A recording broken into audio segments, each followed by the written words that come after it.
Hey y'all, welcome back to my channel. It's Cherika Brown, of course. We're on another episode of Cherika Be Talking, cause I be talking. On today's episode, we're just gonna talk about cheating in today's society, with everything happening in social media, on the news, with all of the celebrity and just social media couples. People tend to lose faith and hope in the human race in general, or just in the other gender when they see that their favorite couple may have let them down and everything. So I basically just wanted to talk about this topic in general, which I think is very, in a sense, overrated. But the first thing I wanted to say is who a person is when they are single is who they truly are. If you pay attention to people and the things that they do when they aren't committed to anyone, you would be able to spot how lustful, loyal, and disciplined they truly are. When I'm not with anyone, I'm the same way that I will be when I am with someone. I follow my daily schedule, I follow my routine. I don't necessarily have to be under a person. I know how to be alone, and my sister always tell me that that is my strength. The fact that I know how to not always have to be up under people, even though I get attention, and I very well have the privilege of being able and capable of being with somebody all the time. I don't have to be around people, and that's a red flag that you can notice in people early. If somebody always needs to be in a relationship, they always need to have somebody, they really can't sit with themselves. Sometimes it's because they're escaping something on the inside of them that they can't truly be with. If a person can't be by themselves and with themselves, they really have something that they need to hone on the inside of them to figure out what are they truly running from, because they're ultimately running from themselves. As someone who was betrayed by two people close to me sleeping together behind my back, I know that cheating can for sure mess up a person's trust.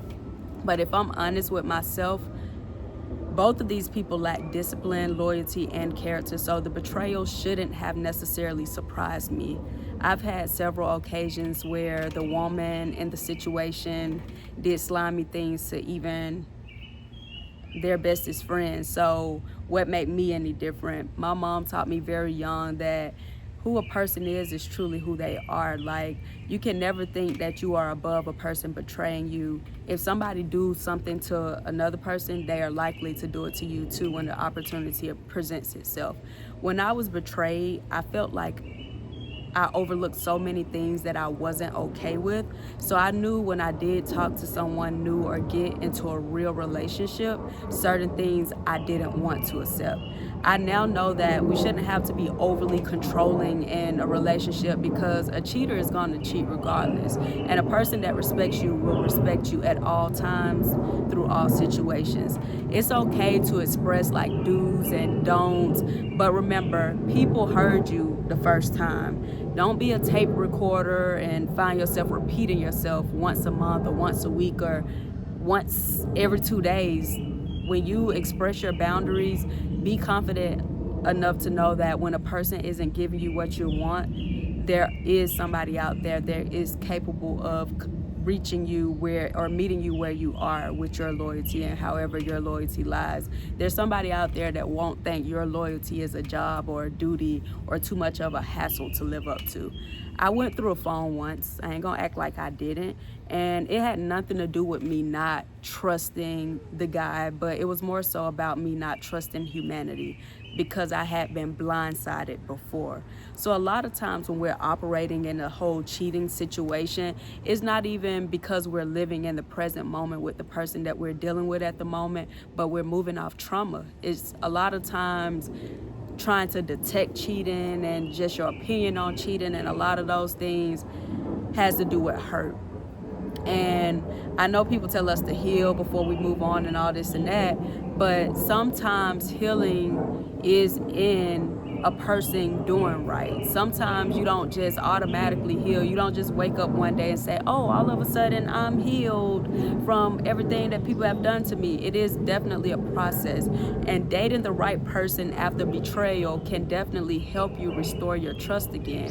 It takes a lot of reassurance, patience, consideration, and care to deal with a person that may have been betrayed before. Not everyone can deal with a person who is healing from betrayal, but the right person who wants to be in your life will realize you are the way you are because you are hurt, and they will find every way to protect your heart. The right person can actually help you heal. That's why I don't completely agree with, oh, heal.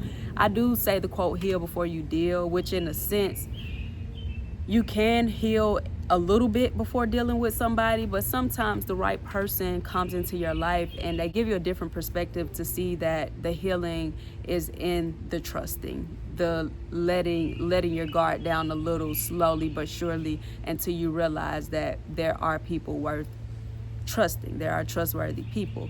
There's so many ways a person can cheat these days that it's honestly ridiculous, and it's just too much in my opinion. However, my unpopular opinion is certain apps aren't even for people who are in relationships and are married. And if you do have certain apps, they should only be used for you to communicate with your family members and spouse. Like, it comes to an age where, yeah, we get it. We got to keep our friendships alive, and friends matter. And although I have social media and it's a great way for me to keep up with my friends, there isn't one friend that I have to talk to every single day. We are grown adults and we should know how to be alone sometimes. We should know how to check in on people and pick up where we left off, and, you know, just have that healthy balance of self, relationships, friendships, and just drawing that line on people that you shouldn't be constantly communicating with every single day. Even when I have male friends, it's just certain things I wouldn't make sure that I communicate with them in every single way, every single day, because there's a way to maintain healthy boundaries with people and still have a relationship. And I think a lot of people don't understand boundaries, and when you don't understand boundaries, that's how cheating happens, or like feelings get caught for somebody you think that feelings could never get caught for. When you put boundaries in your life and you put discipline inside of your life in ways, and you understand that you're human and you can't say what you would never do because you don't know what you would do or what the other person would do, you will see that cheating is such a small thing that you should just be able to overcome without an issue. I'm at a place in my life spiritually where cheating is so dumb and pointless to me that I don't even have the energy to really make it a topic. But because the world is so screwed up, it has to be discussed. I've never cheated before, therefore I've never understood it. But the older I get, the less invested I am in a topic, honestly. I think I'm less invested because I am overly confident, so I don't understand how a grown adult can lack self-control. I just don't even want somebody around me where I gotta worry about cheating being even in the situation, because it's just like, what were you thinking? What were you doing? It doesn't like, it doesn't make sense to me, just being honest. I know a lot of women like to believe that all men cheat, but I disagree. I don't think all men cheat, because cheating and sleeping around is such a classless thing to do, whether you are male or female. I just view it as something people do when they are lost, insecure, broken, and they don't fear God. Now, that is a large part of the population, but we can never say all. Typically, I try to stay away from those type of people, but people can be good at pretending. Growing up, I had a number of male friends, and I realized that sometimes that can mess up a woman's perspective and cause us to generalize men. Because if you've been around all types of men, whether black, Hispanic, white, Mexican, all types of men, I don't care what you identify as, you will notice that the male species are pretty much the same. They're pretty simple beings, and they all capable of cheating. Not saying that they all do cheat, because we gotta first understand that there is a difference between a boy and a man. When boys are growing up, they are praised for their ability to get women, so it creates a culture and a competition to get as many women as possible. And while you may think this is something they just do as immature kids, a great deal of men spend their entire lives chasing women, trying to impress other men. However, there is a small percentage of men who seek God and unlock the reward of being faithful to one woman. I can name at least probably, I'll say like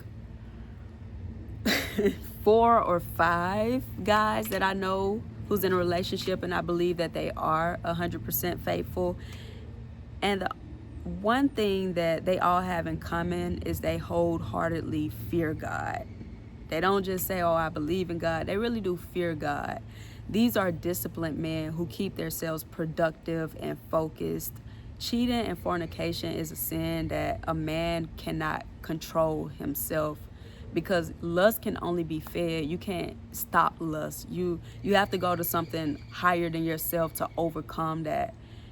And you got to seek God continuously and continuously pray in order to overcome that spirit, because it's a spirit that can just devour you. Like once you become lustful and you become a cheater, it's just hard to contain it, because you're just feeding something that makes you feel good. Your flesh feels so good that your spirit don't really care to do what's right at that point. So that's just how lust works. And at the end of the day, men cheat with other women. So as women, if we took accountability and turned down married men and taken men wouldn't be able to cheat. So have y'all ever thought about that? Instead of just focusing on, oh, all men do is cheat, think of what can you do as a woman to prevent cheating in your little world that you live in. But as long as we have women who are competing for male attention and validation, men will always have someone to cheat with. So until you stop trying to one up the woman, the next woman, and prove that you can get her man and laugh at her behind her back, they're gonna always be able to cheat, baby. If you are a woman watching this video, please set standards in your dating life and make a vow to yourself to never mess with a taken man.